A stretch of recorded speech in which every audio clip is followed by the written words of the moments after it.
대부분의 사람들은 성막을 광활한 사막에 펼쳐진 간단한 천막으로 생각하지만 그곳에서 지어진 것들은 결코 단순한 구조물이 아니었으며 과장이 아니라 사실상 불가능에 가까웠다. 사막 한가운데서 현대 기술과 공장식 엄격함 없이 164도 이상에서 황금을 용해하여 액체 금속을 얻어야 했으며 이 과정은 정확히 준수되어야 했다. 어떤 차질도 용납되지 않았다. 건설에 사용된 모든 재료는 매우 귀중했으며 작업 자체는 매우 위험하였다. 결과를 위해서뿐만 아니라 생존을 위해서도 리스크를 감수해야 했기 때문이다. 이 거대한 프로젝트에 참여한 사람들은 평범한 장인들이었고 다른 이들과 별다를 바 없는 사람들이었다. 그들의 손은 금이나 은, 값비싼 직물 대신 진흙, 집, 벽돌과 친숙했다. 치수와 모양은 모두 밀리미터 단위까지 정확하게 지켜졌으며 이는 모세를 통해 하나님으로부터 받은 도면에 엄격히 따른 것이었다. 프로젝트의 세부사항은 실수나 즉흥성을 허용하지 않았다. 모든 것이 세밀하게 계획되어 있었으며 이는 단순한 임시 거처가 아니라 우주 창조주의 거처였기 때문이다. 하나님이 모세에게 산에서 성막의 본을 보여주셨을 때 그는 크기, 형태, 재료만 지시한 것이 아니었다. 그는 하늘에서 비전을 보여주었으며 모세가 직접 본 그 형상, 그리고 신성한 계획을 정확히 따르기 위해 아무 차이 없이 따라야 할 모습을 보여주었다. 이 형상은 단순한 지상의 프로젝트 이상이었다. 그것은 하늘의 정수, 가장 섬세한 실로 짜인 하늘의 조화의 문이었다. 이 계획을 실현하려면 절대적인 정확성이 요구되었으며 미세한 수정이나 약점이 있을 수 없었다. 당시 상기슬의 사람들은 고차원의 장인 기술과는 거리가 먼 인력들이었다. 그들은 수세기에 걸친 노예제의 후예로서 진흙, 집, 벽돌을 다루며 살아가는 일상에 익숙했다. 그들의 마음과 마음 속에는 금속의 신비나 미술, 보석공예의 섬세함에 대한 지식이 없었다. 그러나 성경은 이렇게 말한다. 하나님이 모세를 선택하였을 때 그의 이름 벤딱을 선포하셨으며 이는 많은 사람 가운데 한 사람을 특별히 구별한 것이었다. 그리고 하나님은 그 사람에게 놀라운 일을 행하셨다. 성령을 충만하게 부어 지혜와 이해력, 모든 필요한 장인 기술과 신성한 건축물을 세우는 데 필요한 지식을 주셨다. 하지만 그리하여 얻은 재능만으로는 부족하였다. 성막 건설은 집단적인 일, 즉 하나됨과 협력을 필요로 하는 일이었다. 그래서 하나님은 오라베이를 선택하여 그와 함께 일하게 하였으며 또 하나의 귀중한 능력을 주셨다. 다른 사람들을 가르치는 것. 이집트에서 힘든 노동의 실증을 느낀 사람들은 목수, 금속 세공, 직물, 채색 기술을 배우기 시작하였다. 그들의 손은 오랜 노예 생활 후 처음으로 정밀함과 기민함을 되찾았으며 고대의 수련과 연습을 통해 새롭게 태어났다.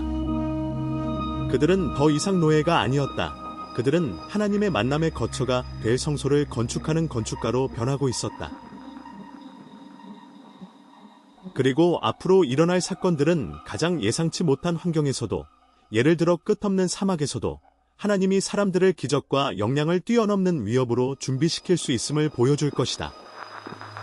성막의 일부 요소들을 만드는 것과 관련해서는 하나님이 엄격히 지정하셨다. 그들에게 순금만을 사용할 것을 명령하셨는데 그것이 바로 특정 온도에서 액체 상태로 변하기 때문이다. 금을 녹이는 온도는 1100도 이상이다. 숯도 없고 복잡한 화로나 적합한 연료도 없는 사막에서 어떻게 그렇게 높은 온도에 도달했을까? 답은 현대 장비와 기술에 있지 않다. 과거, 수세기 전의 이야기이다. 이집트에서 400년 동안 살면서 유대인들은 벽돌을 굽는 것뿐만 아니라 금속 가공, 보자기 제작, 건축과 같은 선진 기술들을 목격하게 되었다. 당시 가장 기술적으로 발전된 제국 중 하나였던 이집트에서 노예들을 위한 맑은 하루는 존재하지 않았다. 모두가 서로의 기술을 습득하며 거대한 기술적 과정의 일부가 되었다. 그러나 그것만으로는 부족했다. 사막에는 단단한 목재도 없었고 큰 불을 피울 연료도 부족했다. 그래서 도움을 준 것이 바로 가장 단순하지만 동시에 놀랍도록 가치 있는 자원, 바로 아카시아 나무였다. 이 나무는 금이 갈라지고 가시투성이인 곳에서 아무 쓸모 없어 보였지만 수초로 변하면 독특한 특성을 갖게 된다. 불이 매우 천천히 타며 고르게 타고 매우 높은 온도에 도달한다.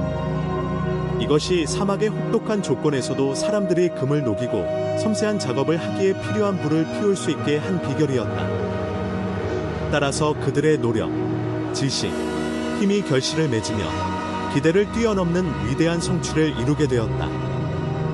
흙으로 만든 화로나 가죽 가마를 통해 공기를 공급하며 불을 키우는 방식은 점점 강렬해졌고 오색 찬란한 불꽃으로 변해갔다. 남성들은 번갈아가며 공기 흐름을 조절했고 불꽃을 유지하는 일은 매우 힘들고 엄혹한 일이었다. 상상해보라. 사막의 강렬한 태양 아래 35도, 뜨거운 흙, 마치 폐를 태우는 것 같은 건조하고 뜨거운 공기, 그리고 몇 걸음 떨어진 곳에 연속해서 불을 뿜는 화로들이 있었다. 그 내부 온도는 1500도를 넘었다. 그곳에 오래 머무르는 것은 불가능했다.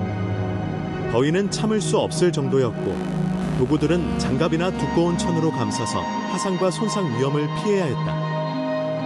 부분 12분의 3녹은 금속의 끊임없는 튀김이 마치 지속적인 위협처럼 느껴졌고 물속 용기 내부에서는 그것들이 빠르게 증발하여 공허 속에서 타거나 작업을 한계까지 끌고 가며 빠져나가곤 했다. 그럼에도 불구하고 작업을 중단해서는 안 됐다. 왜냐하면 신성한 목적을 위한 금관을 녹이기 위해서 그것이 숭배의 대상이든 전체 의식용 침상들이든 불은 끊임없이 몇 시간씩 타올라야 했기 때문이다. 그리고 이 모든 재료와 대상들 가운데 어떤 장인이라도 마음을 무겁게 채우는 하나의 것이 있었다. 바로 금초대였다. 하나님께서 준 명령은 분명하고 간단했다. 그것은 하나의 덩어리에서 벗어나지 않고 접합이나 용접, 결속 부품 없이 단 한 번에 만들어져야 했다. 이를 위해선 재능이 필요했으며 맑은 금 35kg쯤 되는 것을 불꽃과 곡선으로 빚어내어 완벽한 초대를 만들어야 했다. 온도 계산의 실수, 잘못된 충격, 균열 하나라도 발생하면 전체 덩어리를 다시 녹여 처음부터 시작해야 했다. 이 놀라운 불꽃 앞에서 그리고 인간의 힘으로는 도저히 감당할 수 없을 것 같은 불길 앞에서 기술과 믿음이 하나로 융합되었다. 과거의 노예들은 단순히 대장장이와 장인으로 전락하는 것이 아니라 하나님의 뜻에 순종하는 준수한 수행자가 되었다. 금속은 불꽃의 작용으로 변하고 더 단단하고 맑아졌으며 그들은 순종과 복종 속에서 하나님의 뜻에 복종하였다. 작업은 고되고 위험하며 힘들었지만 매번 망치질하는 각 타격은 그들에게 신성한 사명을 상기시켜 주었다. 우리는 하나님을 위한 집을 만든다. 우리를 노예 상태에서 해방시킨 그분을 위해. 금이 신성한 대상이 되는 동안 동시에 캠프의 또 다른 곳에서는 조용히 인내심을 가지고 거의 장인 수준으로 또 다른 덜 중요하지 않은 필수 요소를 준비하는 작업이 진행되고 있었다. 그것은 바로 구조체 입뼈대였다. 전체 구조가 지탱될 기초였다. 이 기초는 아카시아 나무로 만들어졌는데 이 나무는 광야에서 자라는 것이었다. 이스라엘 사람들에게 이 선택은 이상하게 보였을지도 모른다. 아카시아는 구부러지고 가시가 있으며 가지가 어려워 잘라내거나 다듬기 힘들었다. 이 나무로 성스럽고 존경받는 대상, 하나님께 드릴 수 있는 어떤 것도 만들 수 없을 것이라는 인상도 들었다. 그저 거칠고 가시가 돋친, 어색하게 보이는 나무였기 때문이다. 그러나 전혀 그렇지 않았다. 바로 그런 나무를 하나님께서 요청하신 것이었다. 썩지 않고, 시간에 의해 줄어들지 않으며, 해충에 의해 갉아먹히지 않고, 극심한 날씨와 모래 폭풍, 더위도 견딜 수 있는 목재가 필요했다. 또한 돌과 유사한 강도와 내구성을 갖춘 목재, 즉 매우 견고하고 오래 견딜 수 있어야 했으며 그곳에서도 살아남을 수 있어야 했다. 그곳은 바로 광야였고 그렇기에 장장 40년의 고난이 표준처럼 받아들여졌던 곳이었다. 과정은 매우 엄혹했다. 각 판자는 대략 4.5m 높이여야 했고 전체가 완벽하게 평평해야만 했다. 심지어 나무가 곧지 않더라도 장인은 그것이 완벽하게 정렬된 것처럼 보이도록 만들어야 했다. 마치 자연이 밀리미터 단위로 정교하게 만들어낸 것처럼 말이다.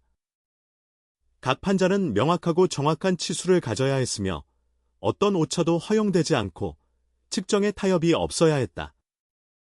과거의 노예들이 목수와 벽돌리를 익혔던 손으로 이제는 원시적인 톱과 끌을 다뤘다. 그들은 거칠고 울퉁불퉁한 통나무를 매끄럽고 고든 판자로 바꾸었다.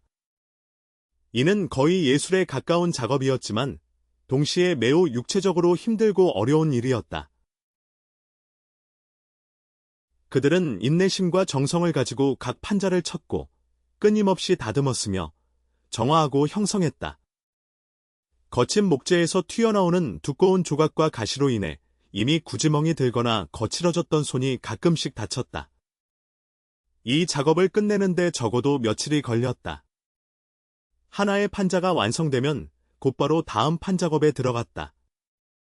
그 이유는 길이, 너비, 형태가 정확히 일치하는 48개의 동일한 부품을 만들어야 했기 때문이다.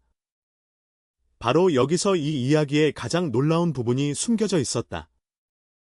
하나님의 성전을 짓기 위해서 만들어진 요철판이 완성되어 표면을 깨끗한 금으로 입히고 난 후 그 표면은 겉으로 보기에도 진정한 사치와 신성함을 지니는 듯한 효과를 냈다. 처음에는 굽은 모양이고 거칠었던 이 목판들은 장인의 솜씨와 끊임없는 노력 덕분에 원래 모습과는 전혀 다른 훨씬 더 귀중하고 아름다운 것으로 변모했다. 겉보기에는 단순해 보이던 것이 이제는 신의 집의 일부가 될 성스러운 보물로 태어났다. 이전에 흔히 간과되던 평범한 건축물이 이제는 영적인 가치를 상징하는 중요한 상징물이 되었다. 가장 놀라운 점은 겉으로 보기에는 흔한 건축물일 뿐인 것이 결국 신성한 존재의 근본이자 상징이 되었다는 것이다. 성전 내부에는 가시적으로 보이는 영광 즉 빛이 가득히 채운 공간이 있었으며 외부는 겉으로는 겸손한 가죽으로 덮인 천막촌처럼 보였다. 처음에는 단순하고 임시적인 건축물로 여겨졌지만 내부에는 아직 넘어야 할 큰, 거의 눈에 띄지 않는 시험이 자리하고 있었다. 성소, 즉 가장 거룩한 곳은 돌이나 벽돌로 만든 건물의 모습이 아니었다. 이는 이동식이고 이동이 가능한 성전 장막이었으며 영구적인 기초를 땅속에 묻지 않은 채 이동할 수 있도록 만들어졌다. 영원한 기초 플랫폼 위에 서 있을 수 없었으며 하나님이 인도하는 구름이 이동하면 모두 분해하고 재조립해야 했기 때문이다. 이것은 당시의 지식과 능력을 뛰어넘는 최고의 엔지니어링 해법 중 하나였다. 타베르나클은 거대한, 정적인 구조물이 아니었다. 고정된 돌 기초 위에 세워진 견고한 건축물이 아니었다.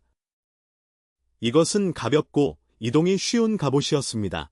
구름과 태양에 따라 움직이도록 매우 짧은 시간 내에 접거나 분해할 수 있는 구조로 길을 가리키는 방향을 나타내는 구름과 태양에 따라 움직이기 위해 설계된 것이었죠.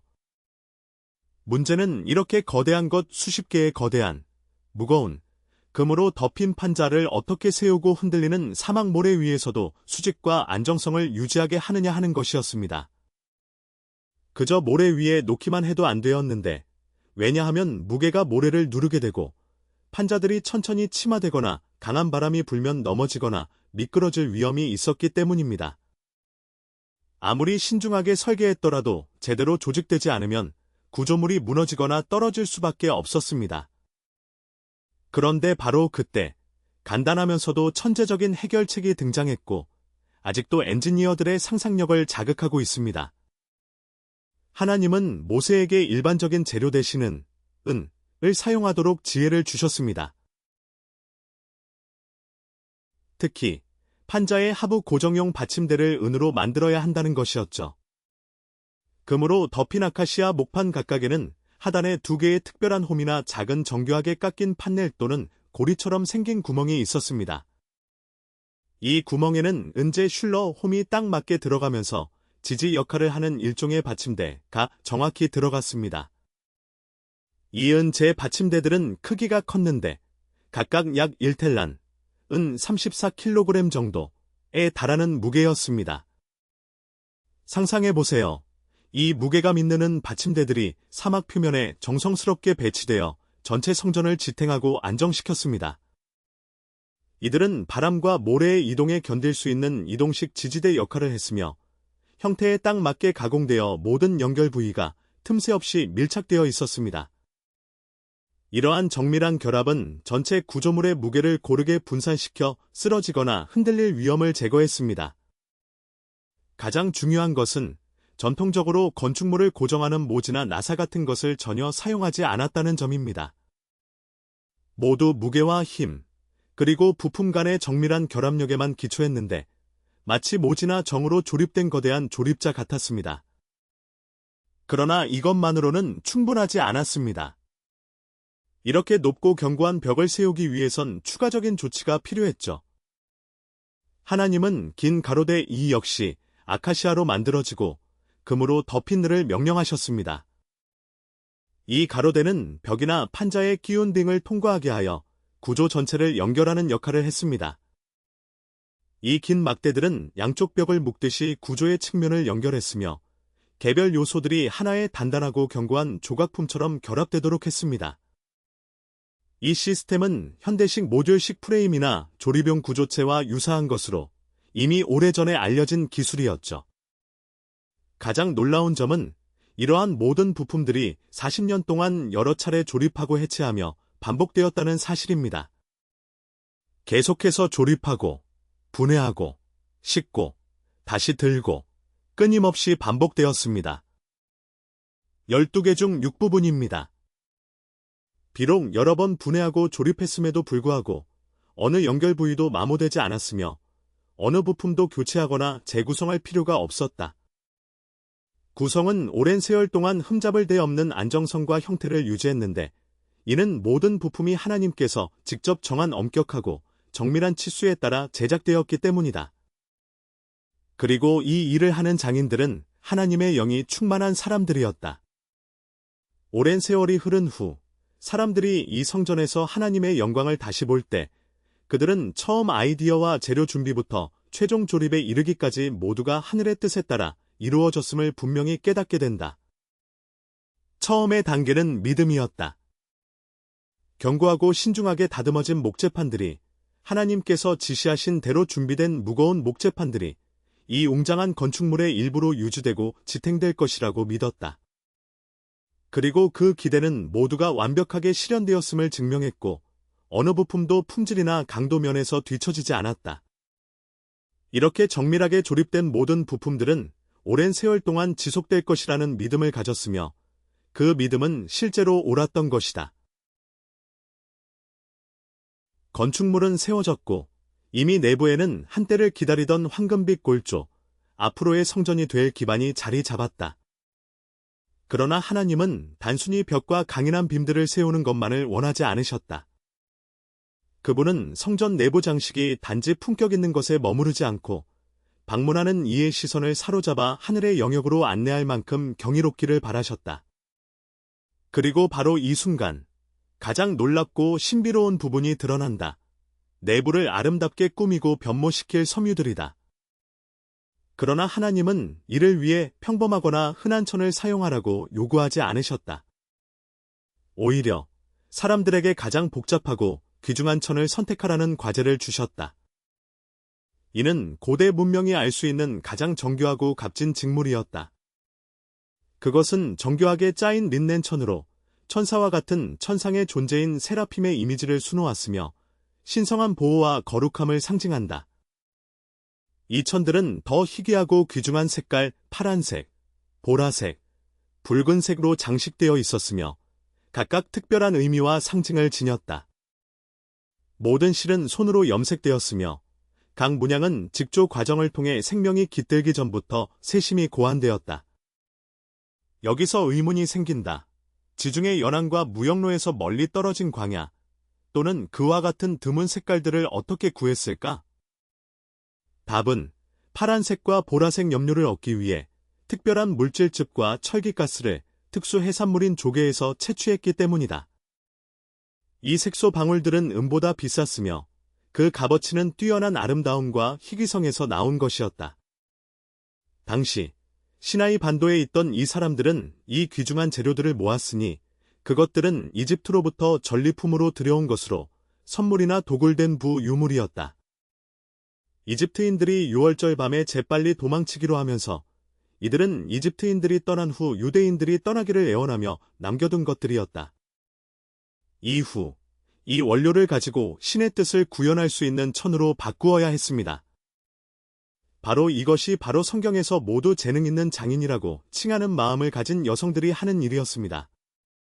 그들은 짜기, 염색, 햇볕에 말리기를 진정한 기술로 삼았으며 여기서 수십 번 반복하여 주님께서 요구하신 특정 색조를 얻을 때까지 계속했습니다.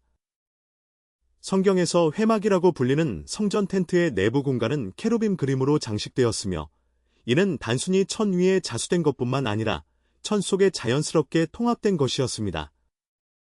이들은 구조의 일부이자 천의 일부처럼 살아 움직이는 생물체처럼 복잡한 기술로 이루어졌습니다. 작업을 시작하기 전에 세밀한 설계가 필요했습니다. 각 실을 계수하고 어디서 어떤 색이 시작하거나 끝나야 하는지 계획한 뒤 일종의 그림이 그려진 카드놀이를 하듯 미래의 모습이 천의 일부가 되기 전에 예측되었습니다. 계산상의 실수는 케루빔이 비뚤어지거나 왜곡되거나 크기와 모양이 잘못 반복되는 결과를 초래할 수 있었습니다. 이는 사막에 있던 여성들이 교제나 도면 견본 없이도 자신들의 막사 안에서 진정한 장인 정신을 만들어냈음을 의미하며 이는 왕의 천처럼 신의 임재를 상징하는 천에 천사 이미지를 새겼습니다. 결론은 겉보기에는 텐트가 간단하게 보였고 가죽을 팽팽하게 당기거나 탄탄하게 고정시킨 모습이라 평범하고 볼품없어 보였지만 내부에서는 진정한 기적이 일어났습니다. 입구에 들어서면 마치 하늘 궁전 안에 있는 것 같은 느낌이 들었습니다. 머리 위에는 수놓은 케루빔이 솟아있고 태양빛과 등잔불의 빛이 반사되어 독특하고도 잊을 수 없는 분위기를 조성했습니다. 천들이 눈부시게 빛나며 이는 마치 통치자와 왕들을 위해 만들어진 듯한 광위를 발했습니다. 그 내부엔 숨겨진 성스러움이 간단한 천 뒤에 자리했고 영원한 것들은 잠시일 뿐이었습니다. 그리고 여성들이 천을 준비하는 동안 또 하나의 중요한 요소, 즉 제사장들의 의복이 이미 형태를 갖추어야 했습니다. 이 의복은 단순한 방어복이 아니라 신의 임재 속에서 생존의 도구이자 성스러움과 영적 힘의 상징이었습니다. 대제사장의 수놓은 옷은 성경의 설명에 따라 단순한 의례복이 아니라 진정한 영적 방패처럼 보였습니다. 출애굽기 38장에는 모든 바느질과 주름, 무늬가 상세하게 기록되어 있습니다. 이 의복들은 상징적인 것이 아니라 영혼과 육체를 보호하는 도구로서 성스러움과 일상 사이에 효과적인 장벽 역할을 했습니다. 이 의복들은 장인 정신뿐만 아니라 영적 상징에 대한 깊은 이해를 요구했으며 각 디테일은 성스러운 의미를 지니고 있어 영적 순수함과 힘을 강화하는 역할을 했습니다. 하나님의 임재에 들어가서 가장 성스러운 곳에 들어간다는 것은 단순한 종교적 행위가 아니었다. 이는 생명을 걸고 위험과 싸우는 큰 위험이 따르는 일이었다. 그러한 행위는 절대적인 정확성과 집중력이 필요했으며 단 한 번의 실수, 잘못된 계산, 미처 놓친 세부사항, 우연한 누락도 즉시 제사장의 생명을 위협할 수 있었다. 이처럼 성스러운 옷을 입고 이 사실을 항상 의식하며 살아간다는 것이 어떠했을지 상상해보라.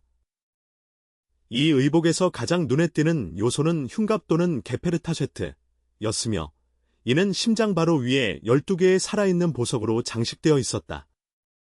그것은 중요한 장식품처럼 보였지만 본질적으로는 책임의 상징과 영적 안전의 상징이었다.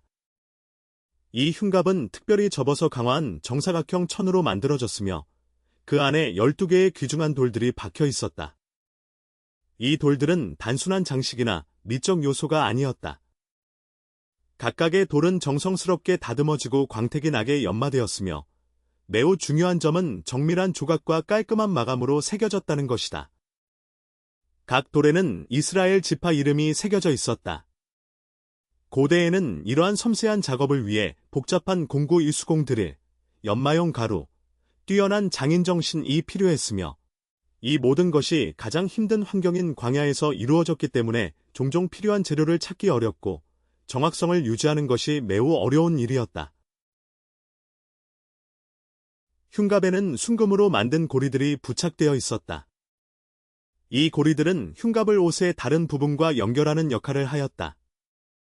이 흉갑과 고리의 무게는 실질적이었으며 몸 전체가 그 무게를 느꼈다. 마치 전체 이스라엘 국민의 운명과 영적 상태를 책임지고 있는 것과 같았다. 육체적 무게는 그저 일부에 지나지 않으며 상징적 의미로서의 책임이 더 컸다. 이 모든 것은 성소에 들어갈 때 종사하는 자가 온 민족과 그들의 영적 상태, 운명을 어깨에 짊어지고 간다는 의미였다. 이와 함께 청색옷도 중요한 역할을 했다. 이 옷은 가장자리에 작은 용기들이 매달려 있었으며 이는 그레니츠, 석류를 연상시키고 금종들이 달려 있었다. 이 종들의 소리는 제사장의 생명활동을 상징하는 일종의 지표 역할을 했다. 출애굽기 28장에는 분명히 기록되어 있다. 종소리가 들리면 그가 성소에 들어갔음을 알리기 위해서여, 죽음을 피하기 위해서라는 구절이다.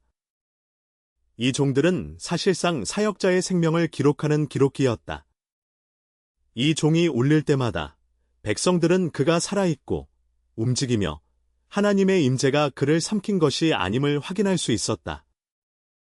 종소리의 울림은 그의 안전을 확증하는 수단이었고 침묵은 바로 죽음을 의미했다.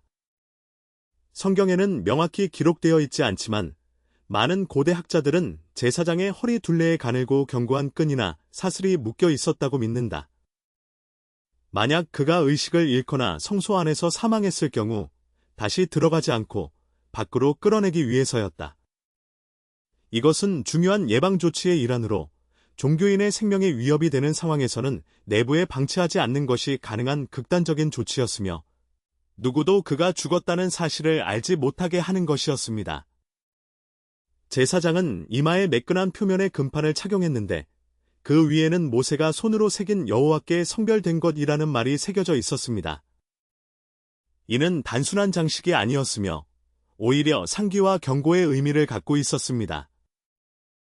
이 표지는 그 사람이 자기 뜻이나 개인적인 공로로 성소에 들어가는 것이 아니며 그가 하나님의 이름을 지니고 있는 전체 민족에 대한 큰 책임감으로 들어가는 것임을 증명하는 표시였습니다. 이 도포와 그 모든 장식은 불완전함 없이 정밀하게 제작되어야 했습니다. 광야에서 이렇게 복잡한 수많은 부품을 보관하고 꿰매는 일은 기적에 가까운 일이었으며 정확한 비율, 균형 잡힌 무게, 튼튼한 바느질, 희귀한 재료, 섬세한 착색제와 이 모든 구성품들은 하나님으로부터 직감으로 받은 선물과 같았습니다. 가장 중요한 것은 생명과 죽음의 경계인 바로 그 한계선을 넘지 않는 것이었으며 이 모든 의복은 우연히 만들어진 것이 아니었습니다. 각 절개선과 각 요소는 절대적인 정밀함으로 제작되어야 했으며 이것이 착용자의 운명을 결정지었기 때문입니다. 제사장이 의복을 입는 동안 광야의 다른 쪽에서는 장인들과 기술자들이 하나님의 거처를 변화시키고 봉사에 적합하게 만들기 위한 부품들의 조립을 완료하고 있었습니다. 거의 모든 준비 과정이 끝났으며 남은 것은 모든 부품을 연결하고 이 엄청난 건축물인 하나님의 거처를 완성하는 일이었으며 그것을 광야 한가운데 밝혀 빛나게 하는 것이었습니다. 이는 인류 역사상 처음으로 하나님과 만남의 장소에서 신앙이 가능하게 되는 순간이 될 것이었습니다. 출애굽기 설명에 따르면 성소의 조립은 정확한 날짜인 이집트 탈출 후 두 번째 해의 첫 달 첫째 날에 시작되었으며 홍해를 건넌 지 거의 1년이 지나서였습니다. 바로 그때 하나님의 명령에 따라 모세는 마지막 명령을 받았는데 그것은 언약궤를 들어 올리고 성막을 세우며 주님의 임재를 위한 장소를 준비하는 것이었습니다. 그렇게 이 독특한 구조물의 건축이 시작된 것이었습니다. 광야의 땅에는 은으로 만들어진 기초가 정돈되어 배치되었으며 이들은 정밀하고 깨끗하며 태양 아래 빛나고 있었습니다. 무거운 구조적 부품이 없이는 작업이 어려웠으며 이들은 특별한 취급과 세심한 조정을 필요로 했습니다. 작업자들은 하나하나 조심스럽게, 정성스럽게 조립하며 모든 부품이 완벽하도록 사소한 오류나 기울임이 없도록 꼼꼼하게 맞추어 갔습니다. 이렇게 복잡한 구조에서는 어떤 실수도 용납될 수 없었기 때문입니다. 모든 것은 최대한의 정밀성을 가지고 이루어졌으며 이는 건축의 올바름뿐만 아니라 하나님과 그의 백성 사이에 생생한 대화가 이루어질 영적이고 물리적인 공간의 안전을 위해서도 반드시 필요한 일이었습니다. 이로써 우리는 아름답게 조각된 아카시아 목재 판자 위에 얇은 금 도금이 입혀진 영광스러운 구조물을 목격하게 되었으며 마치 황량한 광야 속에서 빛나는 등대처럼 반짝이고 있었습니다. 이와 같은 나무판은 들기 어려운 것이었다. 이를 위해 강인하고 지구력 있는 남자들의 팀이 필요했고 나머지 전문가들의 팀은 조심스럽게 은색 기둥을 삽입하고 튼튼한 못으로 고정하여 구조물이 안정성과 신뢰성을 갖추도록 했다. 이 사막 한가운데에 우뚝 선 이 성전은 마치 성스러운 것을 광야의 광기로부터 구분하는 금빛 벽처럼 보였으며 모래 속에서 반짝이는 금색 골격처럼 꺾일 수 없고 위험 있게 솟아 있었다. 그 내부에는 긴 가로목들이 금속 링으로 연결되어 뼈대 역할을 했고 그 위에 부드럽게 천이 씌워졌다. 가장 신성한 층은 먼저 깔렸는데 섬세한 공예가들의 손으로 수놓은 하루빛이 바로 그것으로 천사들을 묘사하여 순수와 신의 축복을 상징하였다. 그 위로 염소 모직을 펴고 이후 강렬한 붉은색으로 염색된 가죽들을 덧대어 구조물의 상징적 아름다움과 보호를 부여하였다. 맨 마지막으로 이 모든 것을 덮는 외부층은 견고하고 뜨거운 태양과 갑작스러운 폭풍에 저항할 수 있도록 만들어졌다. 외부에서는 단순한 텐트처럼 보이기도 했지만 내부에서는 천국을 떠올리게 하는 평화롭고 빛나는 장면이 연출되었다. 내부 공간은 세심하게 설계되었는데 그 가운데 성스러운 언약궤가 놓여 있었다. 이는 중요한 종교적 유물들을 보관하는 신성한 보관소였다.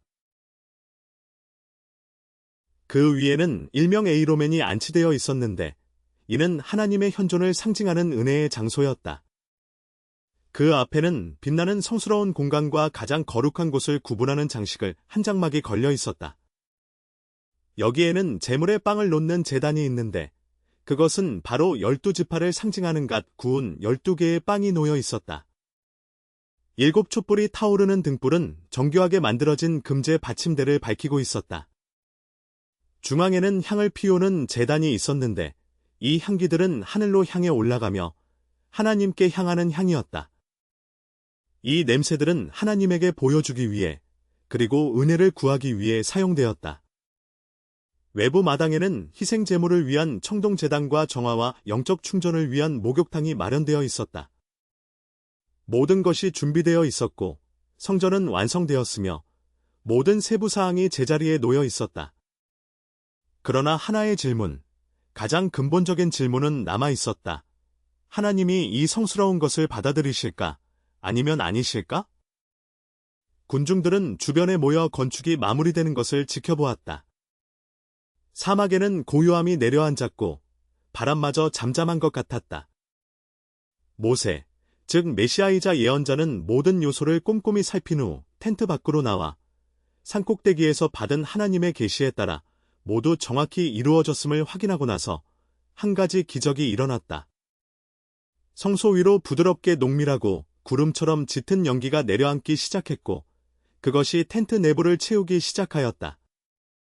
점점 더 짙어지고 무거워지며 모든 틈새와 공간을 가득 채우자 심지어 불이 타는 덤불을 받던 모세조차도 그 앞을 더 이상 지나갈 수 없게 되었다.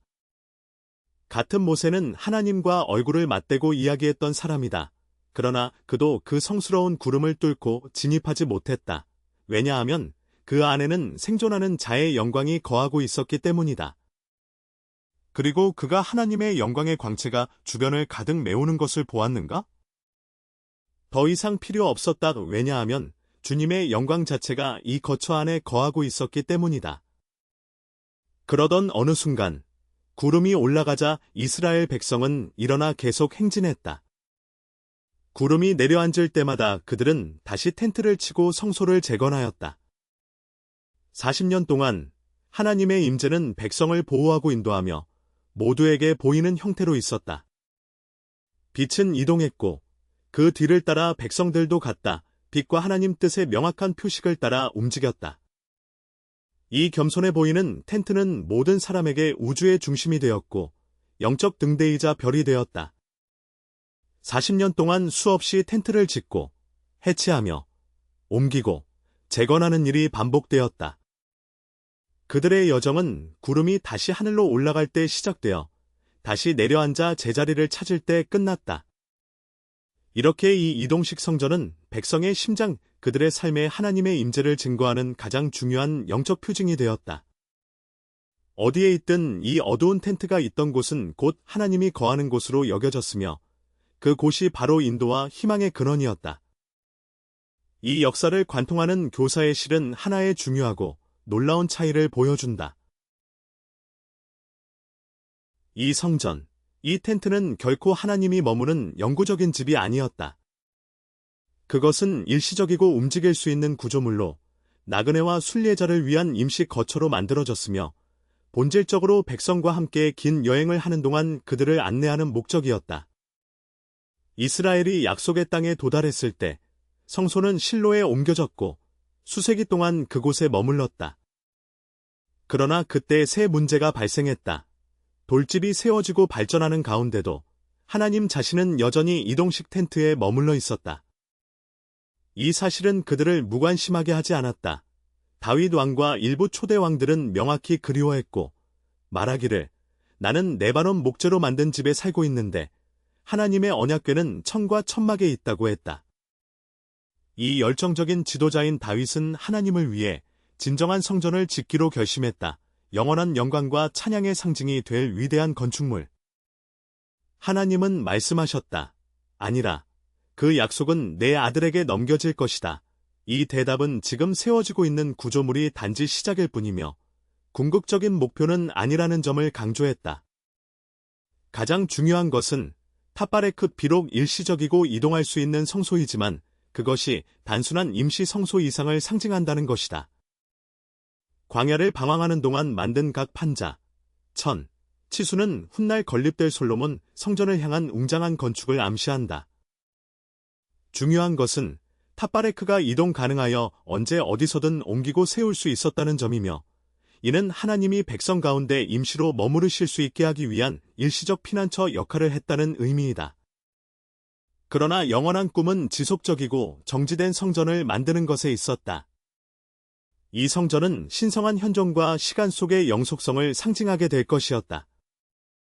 오늘날까지 우리가 직면한 가장 중요한 질문은 먼 사막의 천으로 덮인 단순한 이동식 천막에서 어떻게 거대하고 그 건축학적으로도 경이로운 성전이 성장했는가 하는 것이다. 이 성전은 고대의 가장 장엄한 것 중 하나로 인정받게 되었다. 바로 이 주제에 대한 더 많은 논의와 세부 내용이 다음 영상에서 다루어질 것이다. 이는 하나님이 계획한 것의 발전 과정을 보여주는 이야기로 소박한 이동식 성소인 테베르는 나중에 영구적이고 웅장한 성스러운 장소로 성장하게 된 것이다. 일시적인 건축물에서 믿음과 영적 힘의 영원한 상징으로 변모하는 과정이었다.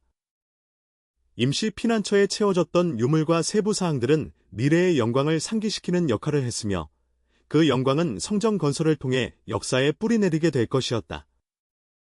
이 과정은 건축 기술의 발전뿐만 아니라 그 신성을 숭배하는 사람들의 영적 태도 역시 반영한다. 때로는 즉각적인 결정이나 원래 있던 재료로 만든 테베르의 이동이 어떻게 해서 고대 세계의 기적이라 불릴 만한 웅장한 건축물의 전조가 되었는지 이해하기 어렵다. 이 여정의 여러 단계와 극복 과정은 소박한 이동식 성소가 금과 대리석, 뛰어난 예술 작품으로 꾸며진 성전으로 변모하는 역사를 특별히 값지게 만든다. 이는 인간이 영원성을 향해 나아가며 일시적이고 이동 가능한 구조물에서 불변하고 영구적인 구조물로의 전환을 보여주며 하나님이 인간을 위해 계획한 의미가 얼마나 깊고 중요한지 보여준다. 지금은 건축적 세부 사항과 크기가 단순한 디테일로 보일지 모르지만 그 의미는 영적이고 역사적인 변화 맥락 속에서 특별한 의미를 얻는다.